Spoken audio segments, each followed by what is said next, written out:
السلام علیکم دوستو، ایک بار جبرائیل علیہ السلام نبی کریم صلی اللہ علیہ وسلم کے پاس آئے تو آپ صلی اللہ علیہ وسلم نے دیکھا کہ جبرائیل علیہ السلام کچھ پریشان ہے۔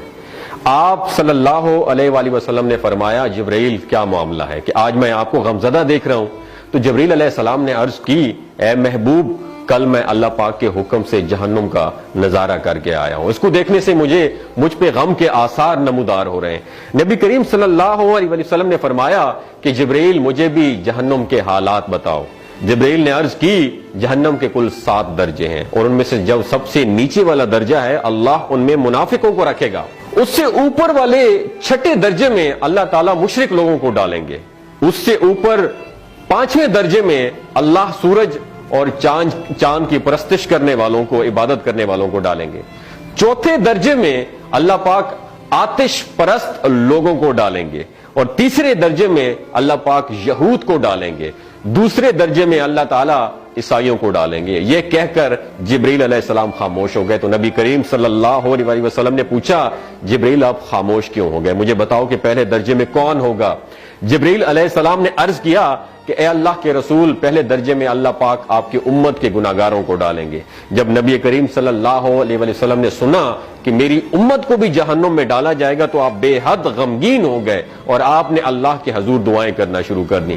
3 دن ایسے گزرے کہ اللہ کے محبوب مسجد میں نماز پڑھنے کے لیے تشریف لاتے، نماز پڑھ کر حجرے میں تشریف لے جاتے اور دروازہ بند کر کے اللہ کے حضور رو رو کر دعائیں فرماتے۔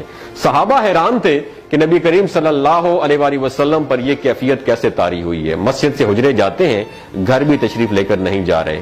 جب 3را دن ہوا تو سیدنا ابو بکر صدیق رضی اللہ تعالیٰ عنہ سے رہا نہیں گیا، وہ دروازے پر آئے اور دستک دی اور سلام کیا، لیکن سلام کا جواب نہیں آیا۔ آپ روتے ہوئے سیدنا عمر رضی اللہ تعالیٰ عنہ کے پاس آئے اور فرمایا کہ میں نے سلام کیا لیکن سلام کا جواب نہیں پایا، لہٰذا آپ جائیں، ہو سکتا ہے آپ کو سلام کا جواب مل جائے۔ آپ گئے تو آپ نے 3 مرتبہ سلام کیا لیکن سلام کا جواب نہ آیا۔ حضرت عمر رضی اللہ تعالیٰ عنہ نے سلمان فارسی کو بھیجا لیکن پھر بھی سلام کا جواب نہیں آیا۔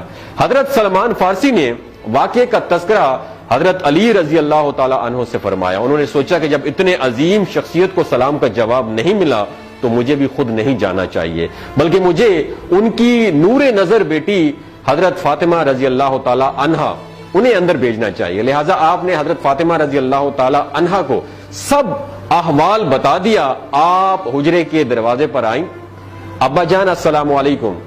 بیٹی کی آواز سن کر محبوب کائنات اٹھے، دروازہ کھولا اور سلام کا جواب دیا۔ ابا جان یہ آپ پر کیا کیفیت ہے کہ 3 دن سے آپ یہاں پہ تشریف فرما ہے؟ نبی کریم صلی اللہ علیہ وسلم نے فرمایا کہ جبرائیل نے مجھے آگاہ کیا ہے کہ میری امت بھی جہنم میں جائے گی۔ فاطمہ بیٹی، مجھے اپنی امت کے گناہگاروں کا غم کھائے جا رہا ہے اور میں اپنے مالک سے دعائیں کر رہا ہوں کہ اللہ ان کو معاف کر دے اور جہنم سے بری کر دے۔ اور یہ کہہ کر پھر آپ سجدے میں چلے گئے، رونا شروع کر دیا، یا اللہ میری امت کے گناہگاروں پر رحم کر، ان کو جہنم سے آزاد کر کے اتنے میں حکم آ گیا وَلَسَوْفَ يُعْطِيكَ رَبُّكَ فَتَرْضَىٰ، اے میرے محبوب غم نہ کر، میں تم کو اتنا عطا کروں گا کہ آپ راضی ہو جائیں گے۔ آپ خوشی سے کھل اٹھے اور فرمایا کہ لوگوں، اللہ نے مجھ سے وعدہ کر لیا ہے کہ روز قیامت مجھے میری امت کے معاملے میں خوب راضی کرے گا، اور میں اس وقت تک راضی نہیں ہوں گا جب تک میرا آخری امتی بھی جنت میں نہ چلا جائے۔ بولتے ہوئے آنکھوں سے آنسو آنا شروع ہو جاتے ہیں بندے کے، جب بندہ سوچتا ہے کہ ہمارا نبی صلی اللہ علیہ وسلم اتنا شفیق اور غم محسوس کرنے والا ہے اور بدلے میں ہم نے ان کو کیا دیا۔ آپ کا 1 سیکنڈ اس ویڈیو کو دوسرے لوگوں تک پہنچانے کا سورس ہے۔ میری آپ سے عاجزانہ اپیل ہے کہ لا حاصل اور بے مقصد پوسٹیں ہم شیئر کرتے رہتے ہیں، لیکن آج اپنے نبی کی رحمت کا یہ پہلو کہیں ہم سے مس نہ ہو جائے۔